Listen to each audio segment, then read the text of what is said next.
Hello, welcome to Quackalope. Thank you for being here. We just got finished with a gameplay of Verdant.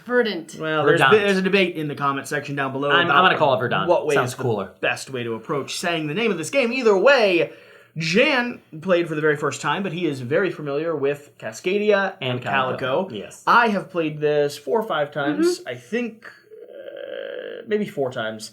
And you... I played it, I think, 3 or 4 times. 3 or 4 times as well. So, we have some experience, we have opinions. Spoiler alert that we gave at the beginning of the gameplay video, out of the 3 coming from this company so far... From you specifically. This one is my favorite out of the set. But we didn't get to hear Shira's. We did. I said, out of the 3 from this set, from this company, this is my least favorite. And you'll find out about me later. Yet? No. Okay. So, let's go ahead. Shira, Jan, if you guys want to give a little bit of a preview so people understand what's going on here, we can talk about how everything's spaced out. We're at the end of a game right now, so what you're looking at is the finished state of what you're doing. So let's go ahead and give them a brief overview and then get initially to our opinions of this game. Okay. In Verdant, you are going to be collecting sets of plants and sets of rooms and organizing them into your own tableau. You are going to try to be matching the plants with the types of sunlight they need that the rooms give off. You're also going to have some set collection of different items that you try to match to your room. Additionally, there's scoring objectives that you'll be going for. There's thumbs up that allow you to do little things here and there to tweak. Pots give you extra points. And the goal is to have the most points at the end. Yeah, Jen, this is going to be very similar in this line of games. No, 100%. So here's so far what I've been able to discern from each one. Did you say discern? Discern from each one. So the first one would be Calico. Calico is going to be the most restrictive out of all the puzzles here. You have limited options in the way that you're mind drafting. mispronouncing things. Personally, like Munster. I understood stuff better if you mispronounced them. So Calico is going to be the most limiting of each of this entire series. You have a very consolidated board. In addition to that, you have limited options as to how you're drafting these tiles. You have 2 tiles in hand and you're adding 1, and then from that you get to place in there. And it's also the most unforgiving of each of all of these different types of tile laying games, right? And also has kind of like the most light-hearted theme. You're making a quilt if that's important, and you're bringing in cats. Cats do appear in this one. Cascadia is going to be freeform. In Cascadia, you're... Surprisingly enough, even though the name cat is in the beginning of the title, it's not. Cascadia. It's not. Cascadia. Yeah, Cascadia.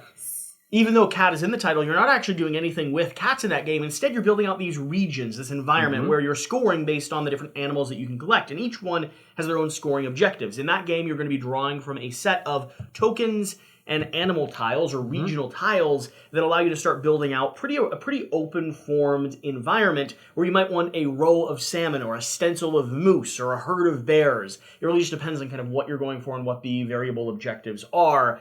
And then here in Verdant. So, and for Cascadia specifically, so Cascadia is the most, what would be the term? The open, looser, a little bit more forgiving with players, and allows for a lot of flexibility and variability. And finally, we have Verdant, which I believe is right in the middle of both of these. Both me and Alex from Boardgame Co. thought that Verdant was in the middle. Yes, and that led to our opinions. However, I think it's leading to a different opinion from you. Yeah, but here's the interesting thing. This game is almost exactly alike Kohaku. You're doing something very similar. Similar to. Yeah, you're drafting. The only variance from Kohaku are 2 things. The way that you're drafting the board here is really interesting. In Kohaku, you have almost like a pool of fish that are constantly moving, so it feels alive in a certain way. But you have to draft things that are adjacent to each other, and they can never be 2 fish. It's just exact same thing.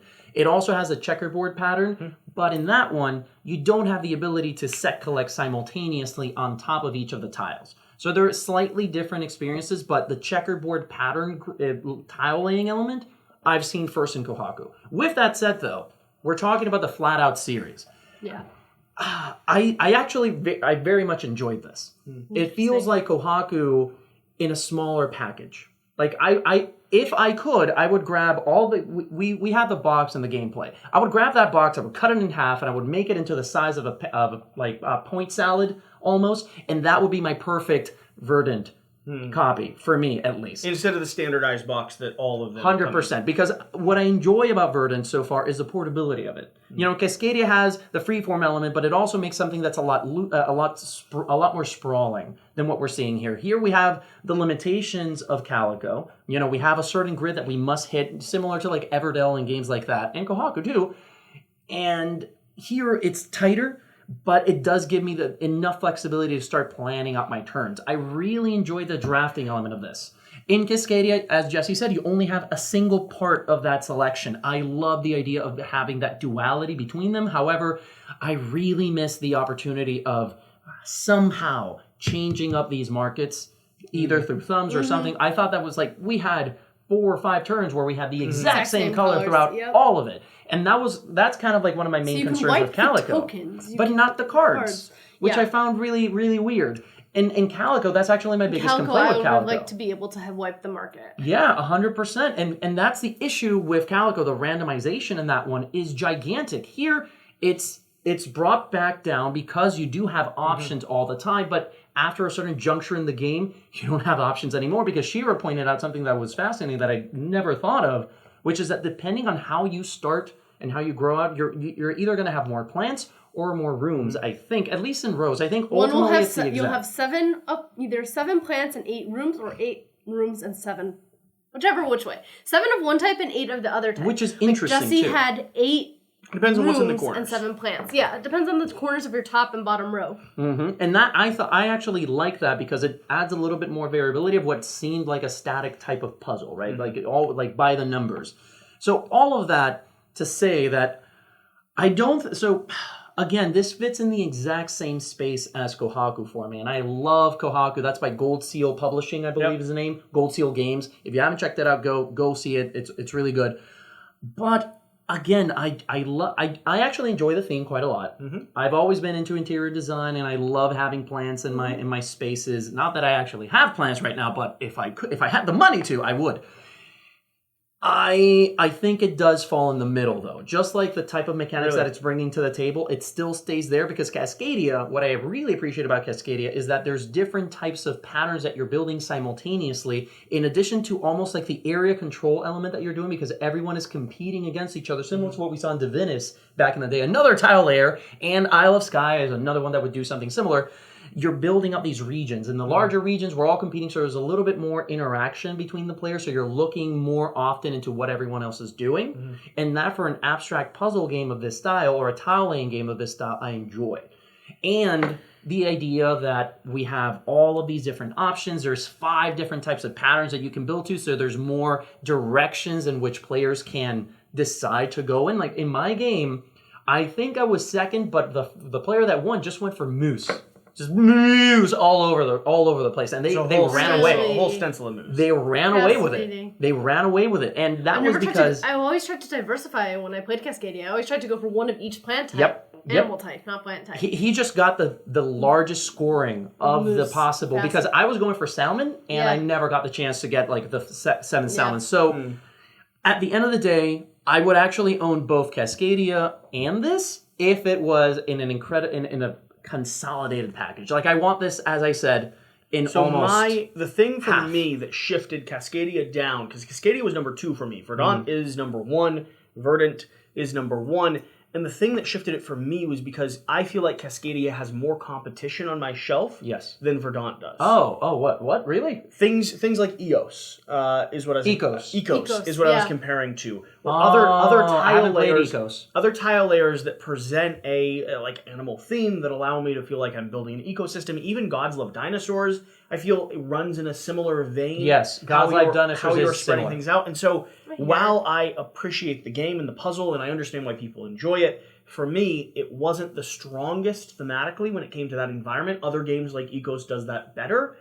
And if I'm playing a game that's doing this tile laying, kind of open exploration with point salad scoring, I'm going to go with a little bit of a heavier one for that better experience. Because Ecos is a lot heavier than Cascadia.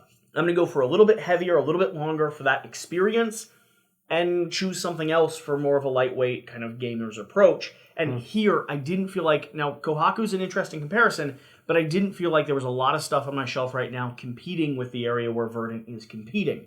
Calico is not on my shelf at all. I hate Calico. It's too restrictive. It's too. It I doesn't. like- I dislike Calico so much. I liked Calico. I like how tight and how mean it can be. Just like it's- cats. Yeah, cats have sharp claws. I like that everything matters. Every single tile you take is important because you have such a limited space and such limited goals, and you have to find a way to cohesively do it. I like the tightness. I liked watching the other players. I felt like I was more involved in their boards because I was like, you have 2 of what I need. Don't you dare take the third one. And here, I didn't care what you built. I didn't care really what you built. I like that interactive, the meanness and the tenseness. There was a rare occasion where you took a fishbowl that frustrated everyone, but other than that, Everyone knows. Other than that, it was fine. Yeah, I think out of the set of 3, this is the one that I want to own. I like the flavor text. I like the theme. I still have to get my head wrapped around how these are separate rooms. Well, you said that it's a single room with... Well, how do you, now that you've played, Uh-huh. because my biggest frustration with this game is the fact that they describe these as rooms and these as plants that are in the rooms. And I'm like, this isn't how a building's built. You don't have... Okay, so here's the thing. First of all, you got to look at this as a floor plan, right? So we're looking at it from above. And we also need skylights in this one. So the way that I'm seeing, arguing, right? So the way that I'm seeing things kind of go through is that we're getting residual sunlight coming from certain spots or certain rooms, right? So let's see an example here. This is the brightest room possible, right? So the light would go through here. See, there's an open archway there. It's going straight up through that, but the light is diffusing. This is like an eastward facing room. Exactly, and the light is diffusing by this point and then reaching a blank wall. At the Okay, end. for you technical people, how is one plant in 4 different rooms? It's not. Oh, it's a gigantic plant. No, of course. it's not. So this for me, Okay, the way what room is this plant in? this plant is in the whole room. This is all one room. These represent 2. Each room represents windows. This is a window. This is a window. This is a window. This is a window. These are skylights.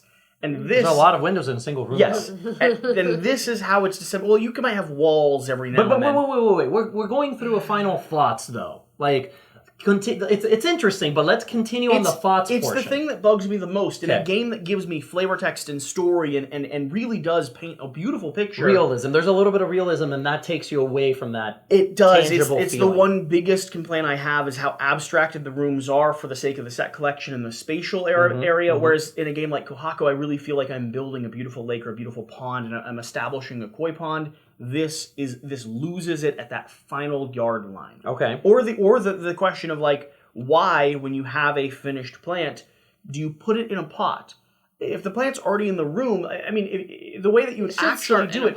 Well, no, the way you'd actually do it is you start it as a seedling and you start growing up these tiny little plants, which I understand the nature of, and then you'd repot it and plant it in the location where it's going to be. But that wouldn't be in a pot in a room. That would be in an orchard outside, or it would be, like, it's just, there's a few things here that don't quite do it. Okay. For me, if I wanted a game with plants, I would go for herbaceous or arboretum. Arboretum Those is amazing. are the 2 go-tos when I think of playing with plants. Similar to this too. It is actually, similar Arboretum. similar like card playing. It's a different puzzle, but So tableau building situation.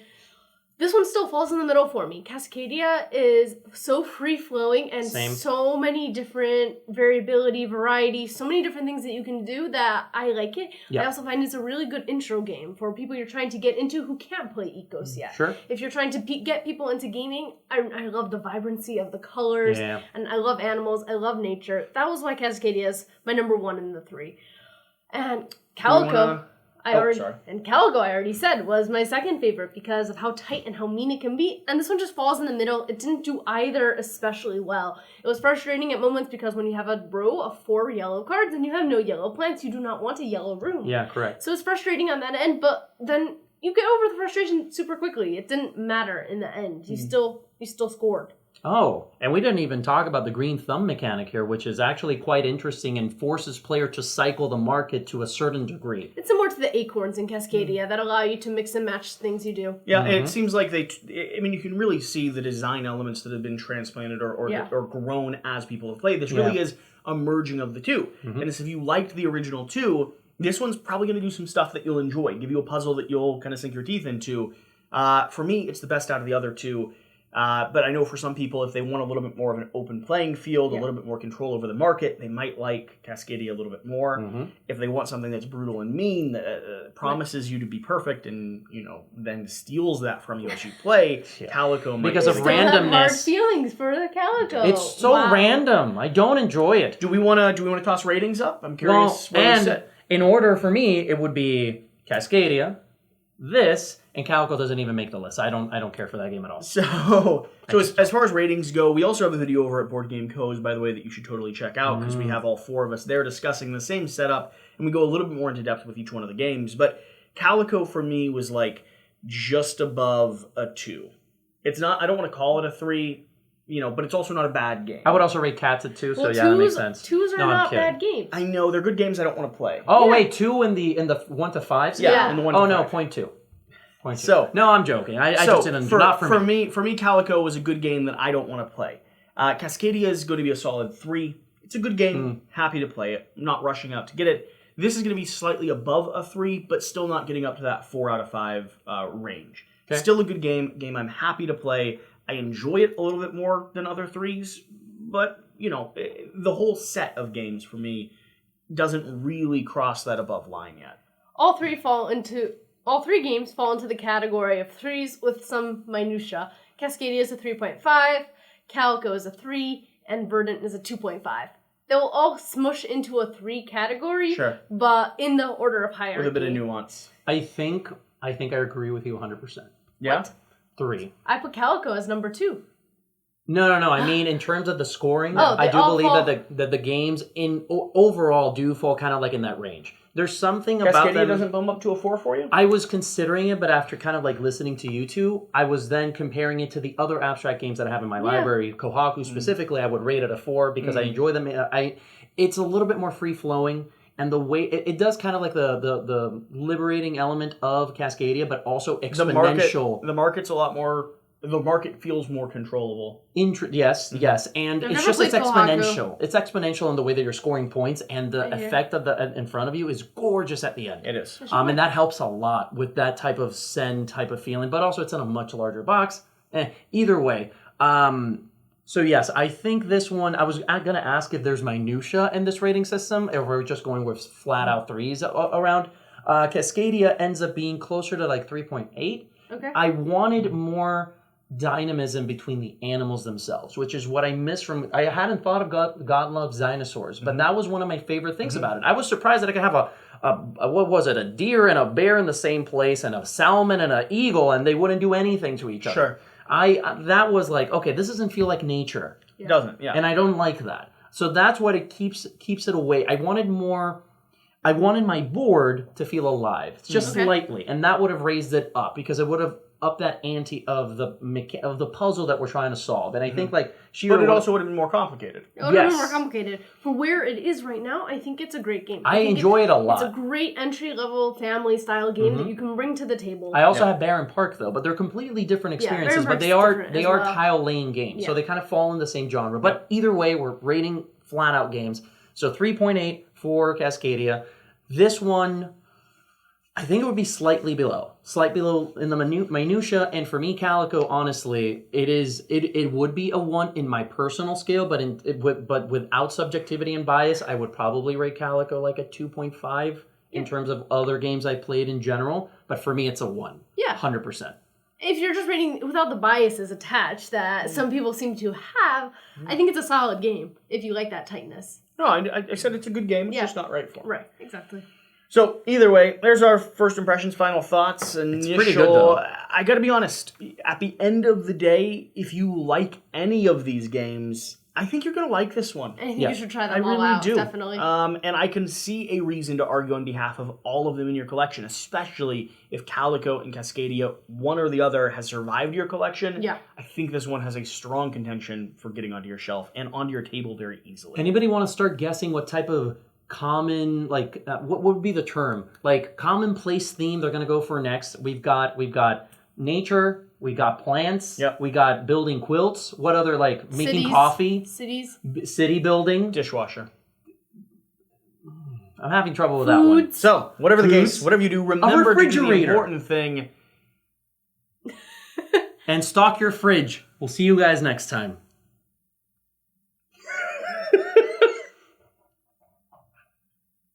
No? What are you waiting for? The common theme that'll be next on Flat Out Games? He's just staring at them. This is getting awkward. Awkward for us or awkward for them? Awkward Should we for also? us. I think we should stand up. Maybe and we leave. should just. Oh, you know what? That would be very awkward for Jesse. Let's do that. All right. Let's just. I'm not gonna stand here for this. Always clean your fish tank. We'll see you next time. Thank you.